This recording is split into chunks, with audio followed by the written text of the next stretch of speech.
रह जाए। तो लिहाजा फिर दोस्तों ये जो है पहले नंबर पर जो है झूठ बोलने से भी जो है गुर्बत में इजाफा होता है, और ज़ना करने से भी जो है गुर्बत में इजाफा होता है, गुनाहों में मशगूल रहने से जो है गुर्बत में इजाफा होता है, और जो है झूठी कस्में खाने से जो है गुर्बत में इजाफा होता है, जनाबत में खाना खाना और जो है गुस्ल न करना ये भी जो है गुर्बत का बहस है, बरना पेशाब करना ये भी गुर्बत का बहस है, शब में जो है झाड़ू देना खसूसन कपड़े से जो है झाड़ू देना ये भी जो है गुर्बत का बहस है, और नाखन जो है दांत से तराशना ये भी गुर्बत का बहस है, और पजामा या दामन या आंचल से जो है मुंह पूजना ये भी गुर्बत का बहस है, और फकीरों से रोटी के टुकड़े खरीदना ये भी गुर्बत की वजह है, और खड़े होकर पजामा पहनना ये भी गुर्बत की वजह है, और बैठकर सतार यानी इमामा बांधना ये भी जो है गुर्बत की वजह है, और खुश्क बालों में जो है कंघा करना या खड़े होकर जो है बाल काटना ये भी जो है गुर्बत की वजह है और गुर्बत की जो है बहस है, और शकीस्ता जो है कंघा इस्तेमाल करना ये भी जो है गुर्बत की बहस है, और माँ बाप का जो है नाम लेकर पुकारना ये भी गुर्बत की वजह है, और उसके बाद जो है मकराज कैंची से मुँह जेर नाफ बाल काटना ये भी गुर्बत की अलामत है, और जो है 40 रोज से ज्यादा जेर नाफ बाल ना काटना और रखना तो ये भी गुर्बत की वजह बनता है, और बुजुर्गों के आगे चलना ये भी गुर्बत की वजह बनता है, और दरवाजे पर बैठकर आदत करना लोगों को छेड़ना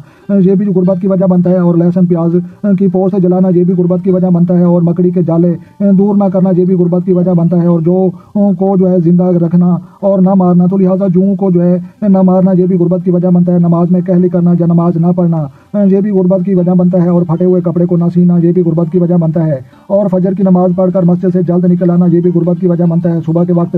सोना ये भी जो है ये गुर्बत की अलामत है, औलाद पर बावजूद मालदारी तंग करना तो लिहाजा कंजूसी करना ये भी गुर्बत की अलामत है, और बगैर हाथ धोए खाना खाना ये भी जो है गुर्बत की अलामत है, खाना के बाद बर्तन साफ ना करना और सुन्नत रसूलुल्लाह पूरी ना करना ये भी जो है गुर्बत की जो है निशानी है।